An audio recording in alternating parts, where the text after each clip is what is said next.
Hi everyone, my name is Jessica Kersey. I am an occupational therapist. I have been for about 12 years now, where I've worked in both inpatient and community settings with people who have had a traumatic brain injury or stroke. I'm now also a doctoral student at the University of Pittsburgh, where I am learning how to transition into the research side of occupational therapy. And one of the reasons why I chose to do that is because I struggled as an occupational therapist with how much we focus on helping people return home from the hospital and ease that transition, help people learn to be independent within their homes. But then we don't always do as good of a job, it seems, with getting people back into the community and getting people engaged in their communities, and at least some semblance of the way they were before. So I have chosen to pursue my research track, exploring how we can facilitate that transition back to the community as well. Which one of the questions that I was faced with when I first started this journey was, what exactly is community participation and what exactly is it that we're trying to accomplish when we say that as therapists? And one of the things that I've learned is that it's different for everybody. Community means something different to everybody, whether it's the places that you go or the people you interact with. Um, and there's a really important element of what's meaningful to each individual person that determines what their community participation is and what that would ideally look like. So a couple things for you to just think about as we move forward in this presentation. I'd like for a second for you to think about, what does community mean to you? What is it that you like to do or that you want to do in your community? And why is that meaningful to you? And that idea of what's meaningful to you is something that I've gotten really excited about over the last couple of years, and that I'm really trying to explore deeply with my research. So not just what do you want to do, but why? Why? What is the purpose behind those activities? So we in therapy have historically thought about community participation as the things that you do when you leave your house. We've always thought about it primarily in terms of three main areas. So that would be work, whether you're doing paid work, volunteer work, school for some people, those all fall under that domain of work, or what we consider to be sort of like those productive activities. The second is what we call instrumental activities of daily living. So this is all the things that you have to do to manage life, like going to the grocery store, going to the doctor, managing your banking and your finances. And then the third domain is socialization. So what are the things that you like to do for fun with other people or to relax?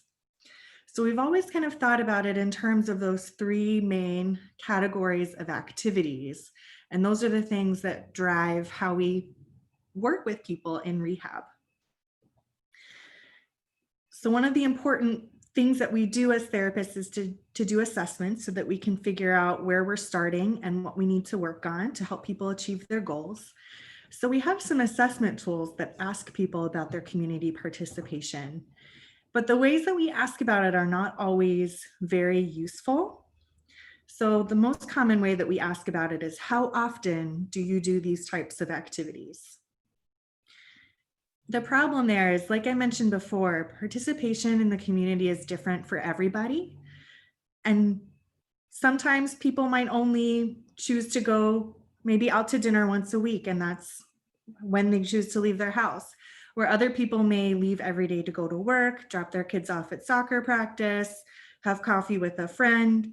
Everyone's participation looks a little different. And so how often you engage in different activities doesn't really apply to everyone equally. We can also ask about how difficult specific activities are. Excuse me. But when we look at that in terms of how we use assessment tools, it again falls a little short, because each assessment asks about very specific activities. And so if those aren't the activities that you're really worried about or the ones that you prioritize, we might not notice that there's really this glaring problem because it's not one of the activities that we asked you about. We can also ask about how much help do you need to complete different activities, which does tell us a little bit more in terms of difficulty as well. Is it difficult enough that you need help? And then it also has an important component in that it tells us how much support is needed. And that could be a really important barrier to how well people are able to engage in their communities.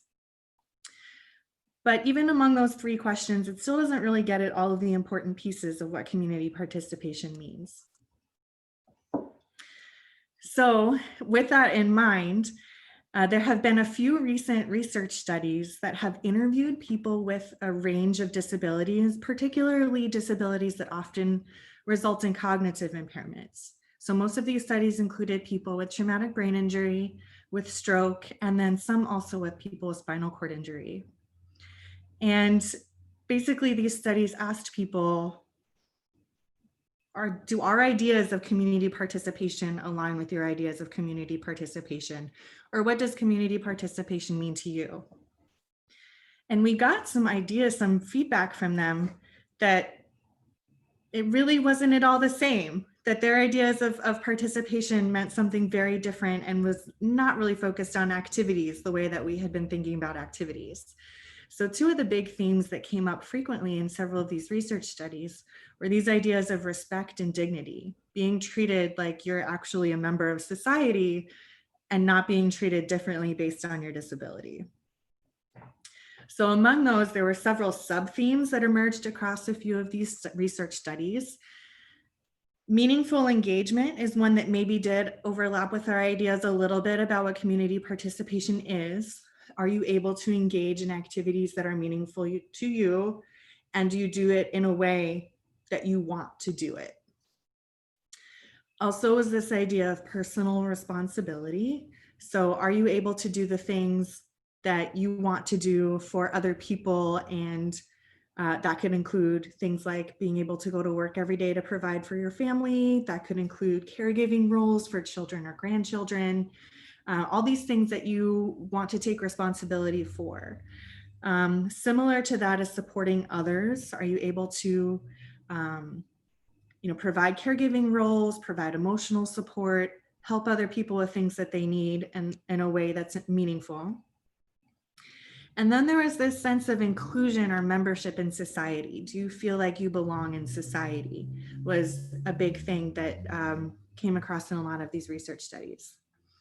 Another one that was interesting was access and opportunity. So not only, can you do these things that are important to you, but are the things that you want to do actually accessible to you? And do you have the opportunities that you need to be able to do the things you want to do?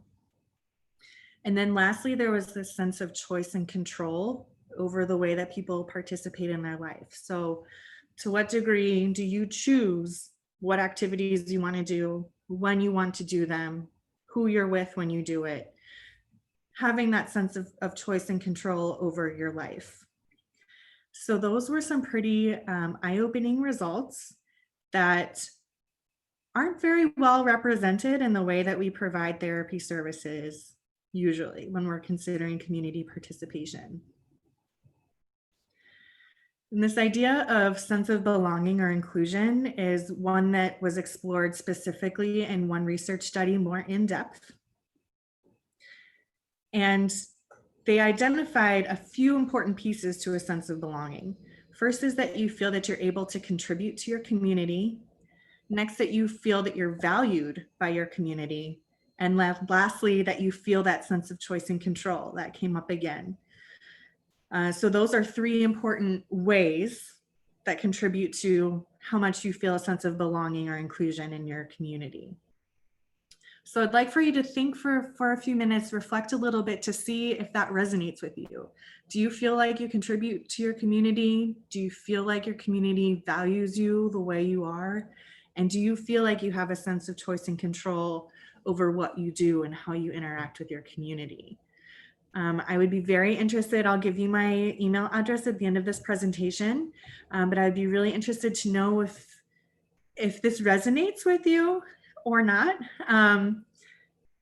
We've seen this come up quite a bit, but then we've also had a few people who have said, I don't know if that's really it for me. So I'd be really interested to know your thoughts on that, how much that resonates with you. feel free to email me. So then there's this question of why is this even what we're working on? So we found that community participation, if it's a problem, if you're not really engaging well in your community, sometimes people get into this really bad cycle where if you're not engaging in your community, you kind of end up being less active if you're just at home and not out and about. You can end up feeling more lonely, and together those things can lead to more depressive symptoms. Together, those things can all lead to less of a quality of life, and then even less community participation. Because if people are not, a lot of times people with depression tell us, I just don't have the motivation to get out and do things.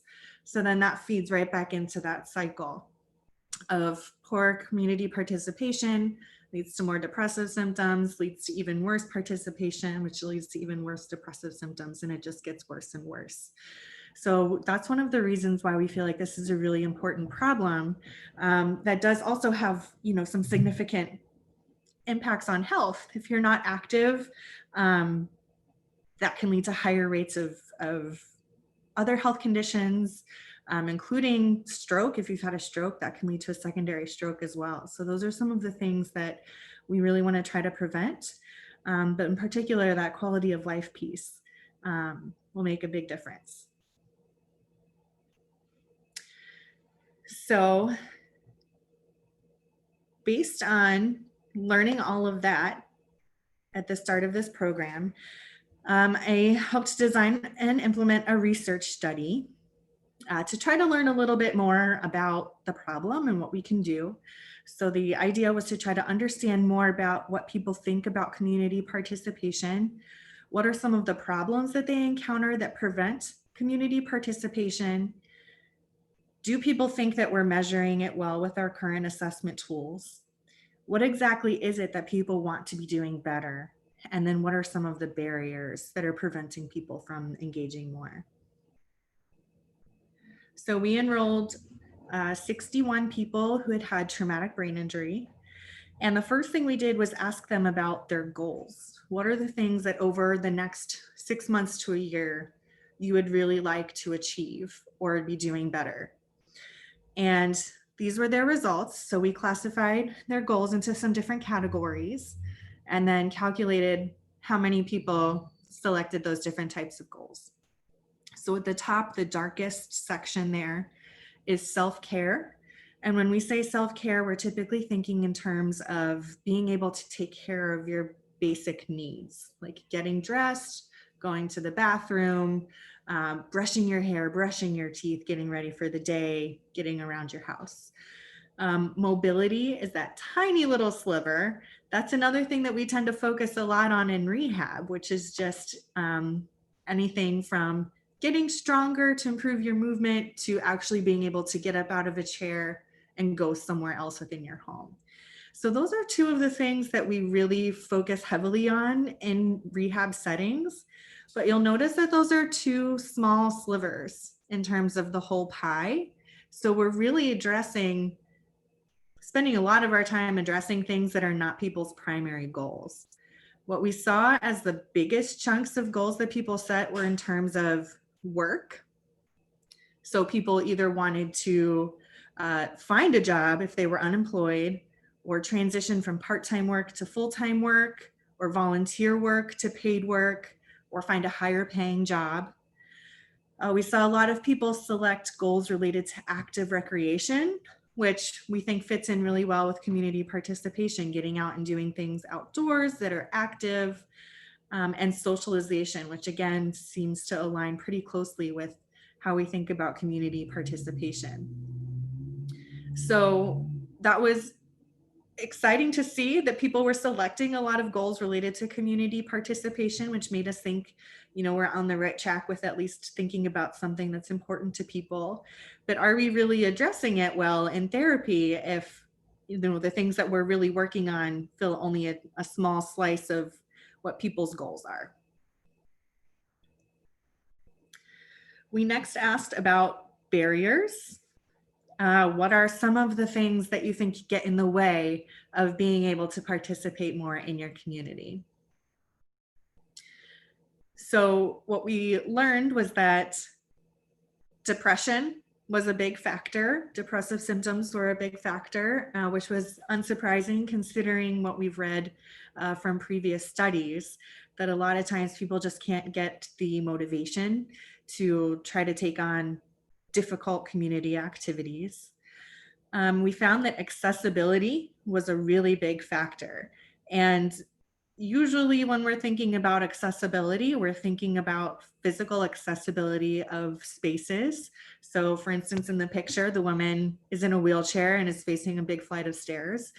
We primarily conducted this research with people in Pittsburgh, which is an old city and has a lot of buildings that are not accessible despite the law, because they've been grandfathered in.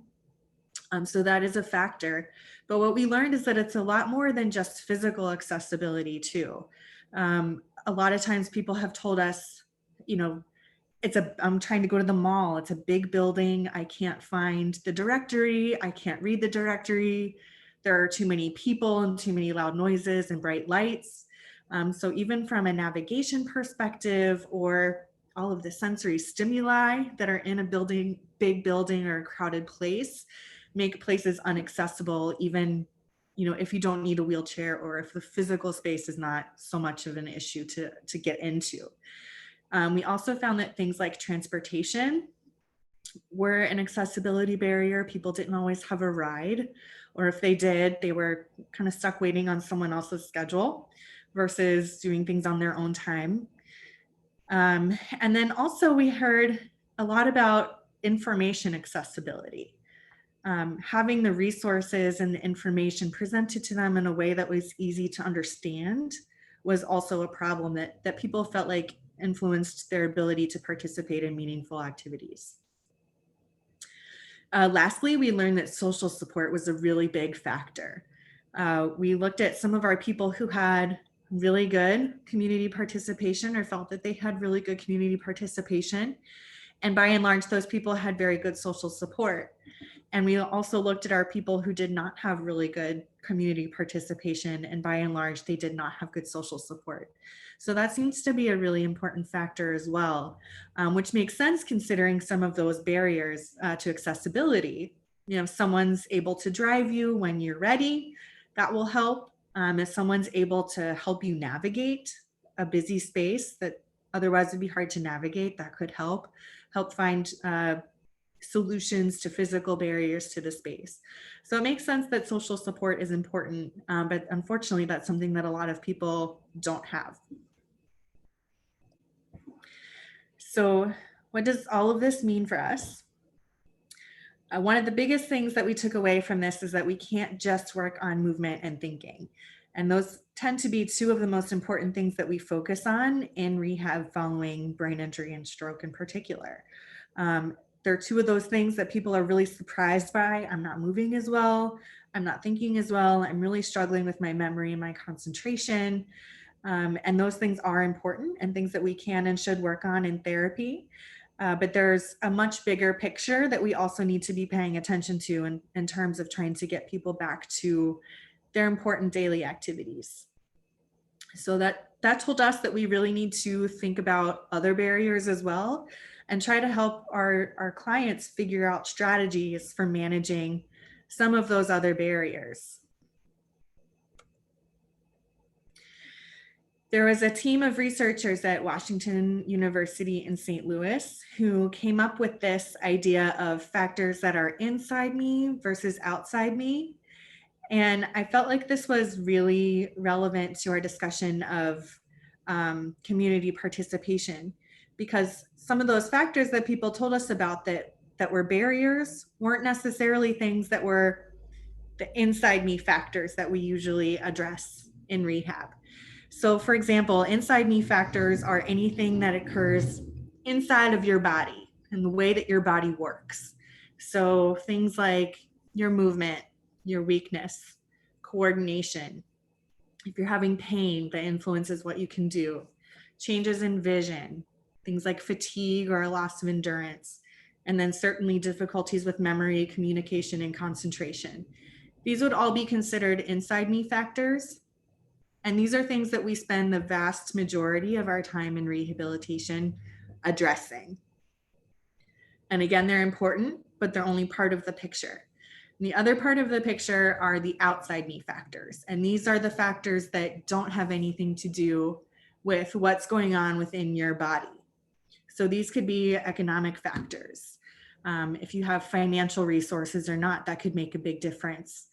Employment, not only are you employed enough so that you have financial resources, but how supportive is your workplace? How much flexibility and freedom do they allow you? Certainly accessibility, weather. A lot of times people say that they're affected by cold or heat. That makes a big difference. Transportation, access to information, technology can sometimes help or hurt. Again, social support is a big outside me factor. Then services and systems play a really important role here. Things like support networks, rehab programs, community programs, services that are in place to help provide things like transportation or outings. And then lastly, civil rights and legislation. So something like the ADA made a really big impact on a lot of people, but then there have been instances where it hasn't really helped some people as much because of the way that it's been implemented and enforced.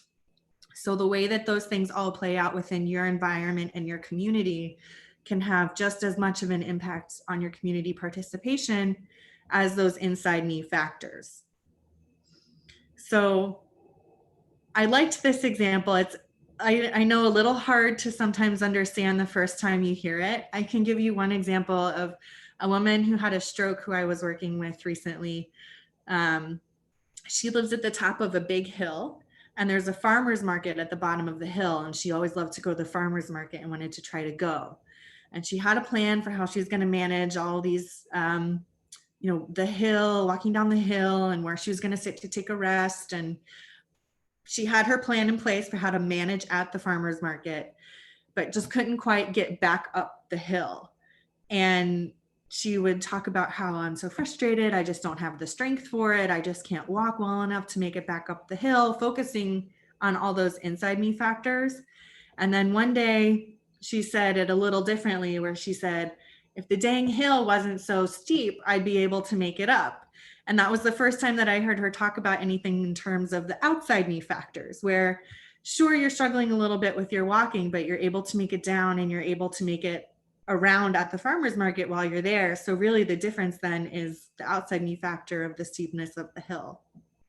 So I think that's an important distinction to consider, because then that triggered me to think about, well, what are some of the alternatives that we could figure out to just manage that trip back up the hill? Could we find an alternate route that's less steep, or that maybe has more options for resting? Is there a bus route that goes up the hill, or we could just avoid that altogether? And that gave us more to consider and more to think about, rather than just thinking in terms of her weakness and her difficulties with walking. So I think that's important for the brain injury survivors and the stroke survivors in the room to think a little bit more broadly about strategies and things that can be managed, and also for therapists to not forget about some of those outside me factors that we could also discuss in therapy. So some of the things that I'd like for our brain injury survivors to consider, and you can email me your responses if you'd like, and we can chat about them if you'd like. But what are some of the things that you want to do in your community? What are some of the outside me factors that contribute? I'm sure it's a lot easier for everybody to think about the inside me factors, because that's what we spend so much of our time thinking about and doing in rehab. But what are some of the outside me factors that might come into play with some of those important community activities? And then lastly, based on those outside me factors, is there anything that you think you could change or do differently to be able to manage those factors more easily? So I'd like for you to think about that after this session and share with me your ideas, or share with each other your ideas. Let's see what you come up with. So based on the work that we did in that study, we did realize that we aren't really measuring people's community participation well either, like I mentioned earlier. So the next step that we're working on now is trying out a new assessment tool that is much different than what we've used before. So this one doesn't focus on specific community activities. It focuses instead on that idea of sense of belonging, sense of inclusion. So it asks questions about your sense of choice and control, how much you feel like you're valued by your community, how much you contribute to your community in a way that you find meaningful. So the questions are very different. We are looking now that that assessment tool was made a few years ago, but we're really working on it now to figure out how to use those results in clinical practice. So we need to know, first of all, if there's a certain score that you need to be able to have what we would consider to be good community participation. So people who are happy or satisfied, those people score in a certain range above or below a certain level, so that we would know when we might need to consider therapy or rehab interventions based on a certain score. We're also looking to make sure that we're actually measuring what we think we're measuring with this tool and making sure that we're getting reliable results. And then we're also trying to see if it will actually detect changes. So if you improve with your community participation, or if you feel like your community participation has gotten worse, based on how you feel about it, will the results of the test show that change? So those are some of the things that we're looking at so that we can make it a little bit more friendly for use in therapy settings. So that study is still going on. We're recruiting for the next couple of months. I have some information here if anybody is interested. It can all be done virtually via telephone or Zoom. We ask you to complete some assessments. It says on here 60 minutes, but they really take about 30 to 45. We ask you to do them twice, 3 months apart. So if you have questions about whether you are eligible or if you're interested and would like to know more, please feel free to email me. And I would really like for you to send me your thoughts. I really wish I could be there in person to have this discussion with you, or at least live to have this discussion with you. And I apologize that I can't be. But I'd really like for you guys to maybe discuss amongst yourself or reflect a little bit on your own to see, what do you think is the best way to decide if you have good community participation? How do you know when you feel satisfied or unsatisfied? What is most important to you when it comes to participation? Is it specific activities? Is it a general sense of inclusion and belonging? What is it exactly that's most important to you when it comes to community participation? And then what are your highest priorities as you progress through rehab and beyond? What is it that you really want to try to accomplish? So that's all, I think, really important information that we would like to know moving forward so that we can make sure we're on the right track. And just in general, do you feel like this makes sense to you? And do you feel like it's something that's meaningful to you for us to even continue to explore? So those would all be good things for us to know, and I'd appreciate your feedback. That's all I have for us for today. That was a lot shorter than I was expecting it to be. I think I talked a little too fast, but